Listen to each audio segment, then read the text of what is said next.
Hello and welcome.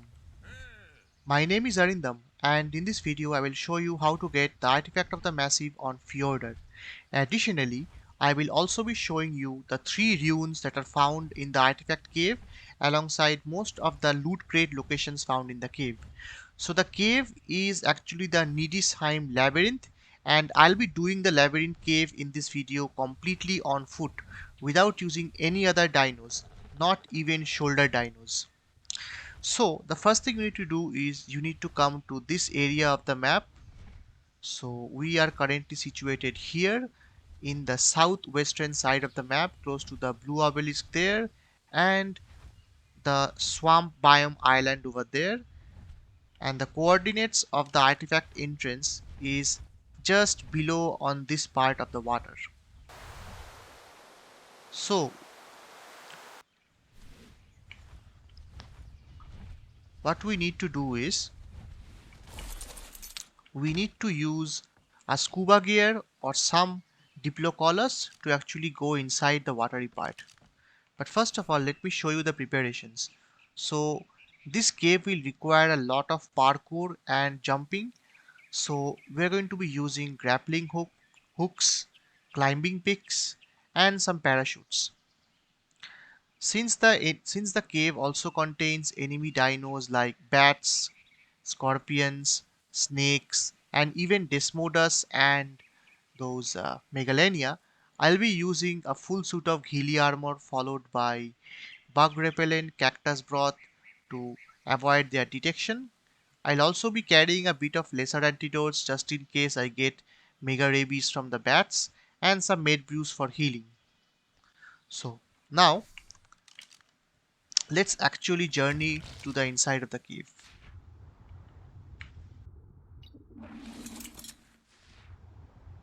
So the Diplocolus, once you level it up in oxygen, is going to be a very fast and easy mount that you can tame even with very primitive gear that should allow you to reach the deepest darkest corners of the ocean without any problem regarding the oxygen. So here is the entrance of the Nidisheim labyrinth. This happens to be the hardest artifact to get on Fjordur, and it is hard because the maze has spike traps and other floor plates, and we have to traverse a lot of jumping puzzles also.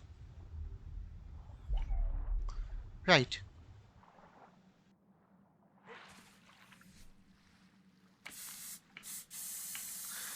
I use glow sticks for two reasons. One, as a waypoint marker, and two, to illuminate the path. In this case, we'll have to go straight up. So here is where we are, and here is the path we have to take.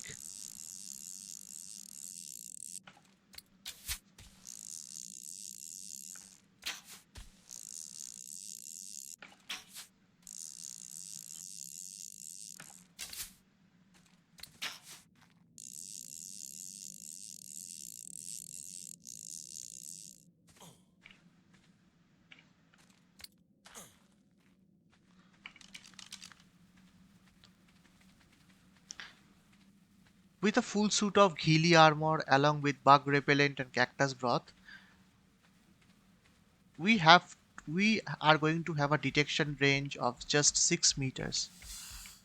So as you can see, these guys did not take aggro to me. The first rune stone is found over here, and the second rune stone is found over there.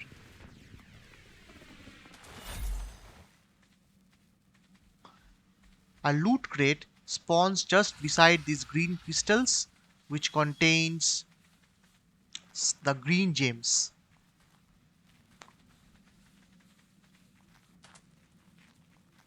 This part of the cave also has Desmodus spawning at the top, so you have to be very careful.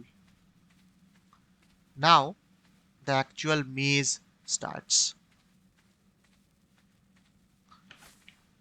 From here you're going to see these kind of traps. So these round floor plates, these pressure plates, when triggered, is going to launch darts from this side, and it's going to do a combination of torpidity and actual health damage.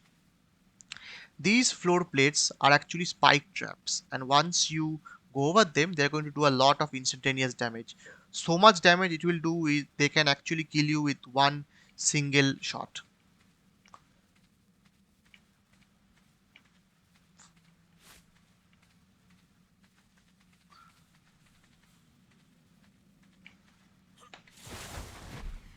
Now, there are two number sequence puzzles in the maze, and the number sequence are corresponding to colors. So we are going to have four colors: green, yellow, purple and blue, and for each of these colored helmets we are going to have a number, and we have to find out the exact numbers corresponding to each color so that we correctly push the buttons corresponding to these colors. I actually know the color scheme, so I'll be avoiding this part completely and make sure your journey is easier. So from the entrance chamber we're going to turn left, and then we're going to turn right. These type of floor plates will actually cause this zombie like sound to come up, but nothing else. And there we're going to encounter our first number sequence. So here the number sequence would be green, yellow, purple and blue.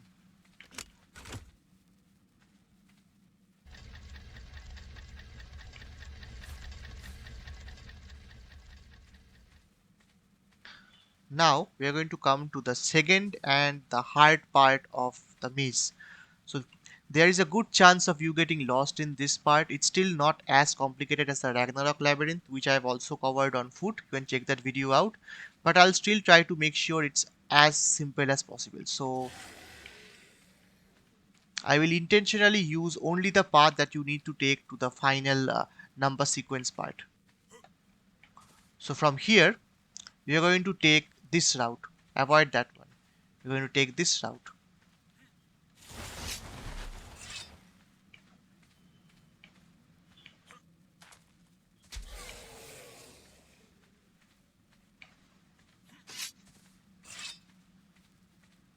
Now, you see that purple thing over there? The number sequence for that would be 2.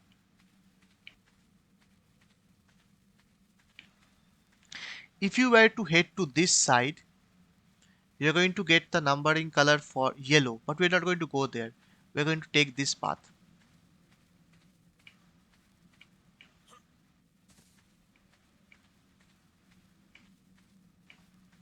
This path is a dead end. So we're going to continue straight. We get the green number over there, and the number should be somewhere there. That is 1. To go straight. And we're going to encounter this part. Now, let me tell you something. Grappling hooks do not work in the maze. They work outside the maze but not inside. But climbing peaks actually do work in the maze. I'm going to be okay. If you fall down there, you will die instantly. Here, one of the loot crates actually spawn.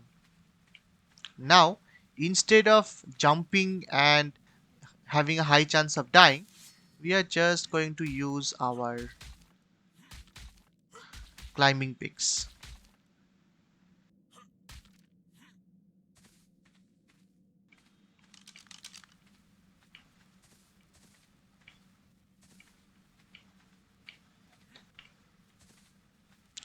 Now, we are going to take the right hand route. Again, turn right. Now, you can use either the left or the right path. Both are going to lead to the exact same chamber, which is the penultimate chamber before the artifact. The color sequence here is green, purple, yellow and blue, which is going to open this door over here, where we are going to get the third and final rune as well as the artifact coordinate, which is over here.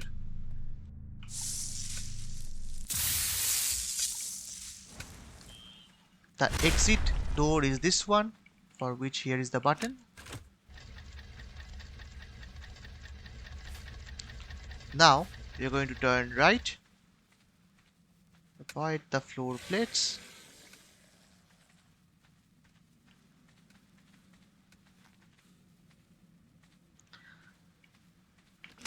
Press the button.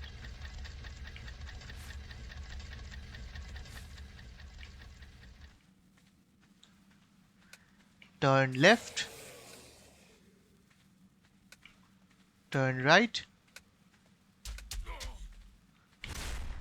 and don't do what I just did. But it's still a good way to understand. See, you got torpidity damage. Not much health, but a lot of torpidity damage.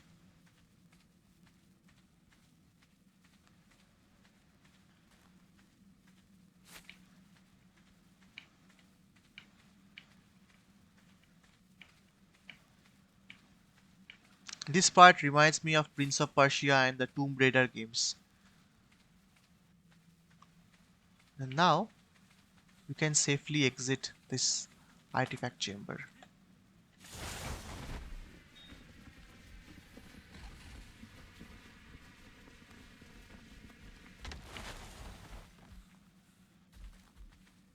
As you can see, they can barely see us with a combination of ghillie, repellent and that.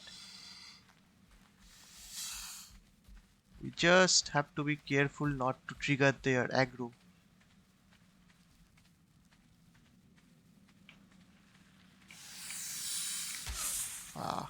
As you can see, eventually they did find us.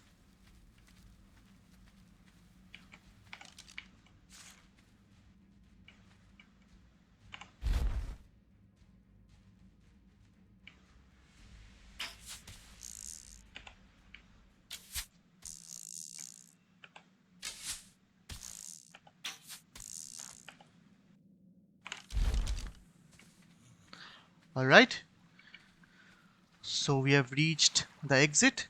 All we have to do now is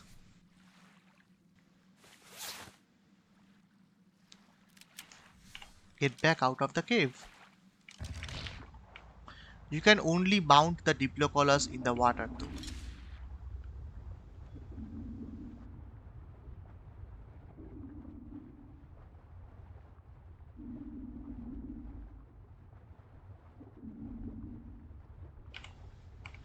Again, here is where we are on the map. This is the coordinate. And my docks should be just above it.